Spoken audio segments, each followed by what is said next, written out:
Eu lembro desses 8 casos, pelo menos em 5 a nossa equipe de reportagem, a minha equipe da manhã, registrou esses fatos. Esse aí de Nova Hartz, Vale dos Sinos, 2 irmãos, melhor dizendo, no Vale dos Sinos. Eu lembro do início do ano, Réveillon em Tramandaí, eu estava de plantão, comecei a primeira matéria do ano, foi a morte de um policial militar lá na praia de Tramandaí. E para falar sobre essa situação que preocupa muito os policiais militares, eu converso agora ao vivo com o coronel Marcelo Gomes Frota, presidente da Associação dos Oficiais da Brigada Militar. Bom dia, coronel, seja bem-vindo ao SBT Rio Grande.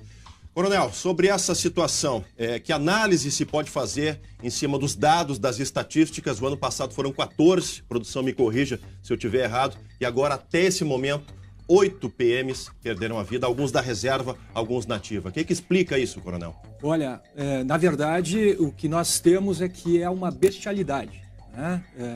Todo crime praticado contra o policial, a bem da verdade, é um crime praticado contra a sociedade. E isso nós temos que ter de maneira muito presente. Quando nós ouvimos, por exemplo, o governador anunciar uma vitória, ainda que parcial, uma vitória ainda que representativa de um alívio e não de uma solução em Brasília, e na sequência dizer que não irá aumentar os gastos por conta disso, nós estamos de acordo. Todavia, nós temos que entender que segurança pública não é custo, segurança pública é investimento. E é isso que a sociedade do Rio Grande está a clamar, é isso que a sociedade do Rio Grande, o senhor e a senhora que estão em casa nos assistindo, estão a dizer ao governador do Rio Grande do Sul. Governador José Ivo Sartori, nós passamos todos os limites do aceitável. Não é mais possível atrasar, parcelar vencimento de policial militar, fazendo com que ele procure uma outra atividade, vez que a atividade de policial militar é de dedicação exclusiva. O governo federal, através do Congresso Nacional, a democracia brasileira, entendeu no ano de 2015, recente, portanto, que todo crime praticado contra o policial é um crime hediondo. Então, todas as sinalizações e todas estas notícias que tu nos dá aqui, todos os dias, estão a demonstrar. Todos os limites foram vencidos. A sociedade está acuada e precisa realmente de uma intervenção muito dura do governo do estado do Rio Grande do Sul. Agora, coronel, o senhor citou uma expressão aí, dedicação exclusiva. A gente acompanha em muitos desses casos, alguns desses PMs complementando a renda familiar com chamados bicos. Isso é uma situação que acaba virando pauta na associação de oficiais, na associação de cabos e soldados. Preocupa essa situação por conta do parcelamento? O que leva o policial militar, o servidor, a investir também na questão de bico e continuar sofrendo risco? O que leva é essa diminuição brutal, esse retraimento da segurança pública do ponto de vista do apoio que o governo do estado precisa dar ao policial.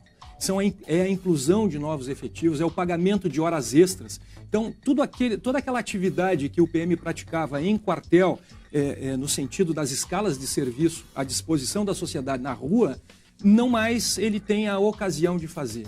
Foram reduzidas drasticamente, desde o início do governo Sartori, o pagamento de horas extras foi parcelado, foram atrasados os salários, o que viola a dignidade da pessoa humana, o que determina problemas no pagamento da habitação, problemas no pagamento da alimentação, do medicamento. Quer dizer, é uma série de restrições que acontece na família e que faz com que o PM busque de maneira inaceitável outra atividade que não a atividade de polícia ostensiva. Agora, coronel, eu vou relembrar um caso, a produção pede para a gente destacar isso, o confronto do Hospital Cristo Redentor. Felizmente, naquele episódio, nenhum PM foi morto, mas a brigada em si virou alvo de muitas críticas por parte da opinião pública. Houve ou não houve execução? Na sua opinião, na opinião da Associação de Policiais Militares, de oficiais da Brigada Militar, o que poderia ser feito para evitar um confronto tão violento quanto esse? É o aparato? O governador sinalizou agora durante a coletiva que esse alívio nas contas públicas, a área da segurança pública, vai ser a primeira a ser contemplada com novos investimentos. Dá para dar um voto de confiança e esperar que situações como essa não se repitam mais nas ruas, coronel? Pois olha, todos nós sabemos que a ausência de polícia ostensiva ela representa este aumento da criminalidade. Porque existe aquela criminalidade que é planejada, que é organizada, que é o tráfico de drogas, que é o assalto a banco, o assalto ao caixa eletrônico, e existe aquela que é de oportunidades. E existe, evidentemente, aquele delinquente que faz a sua relação do custo-benefício.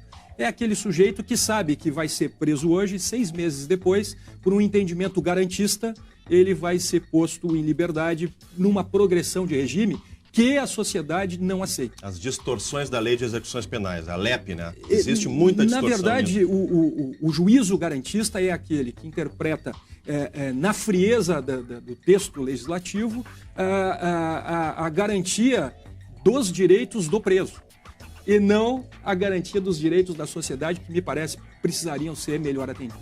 Tá certo. Coronel, muito obrigado pela sua presença aqui no SBT Rio Grande. Tomara que o senhor retorne aqui para falar de avanços positivos na área da segurança pública e a gente não debater tantas baixas no efetivo, seja da reserva, seja na ativa. É preciso que se diga, Chemali, que houve alguns avanços, não há dúvida. Okay. Agora, a proposta que nos traz é sublinhar este momento, que é um momento muito depressivo aos interesses do desenvolvimento do Rio Grande do Sul. Tá certo. Mais uma vez, muito obrigado.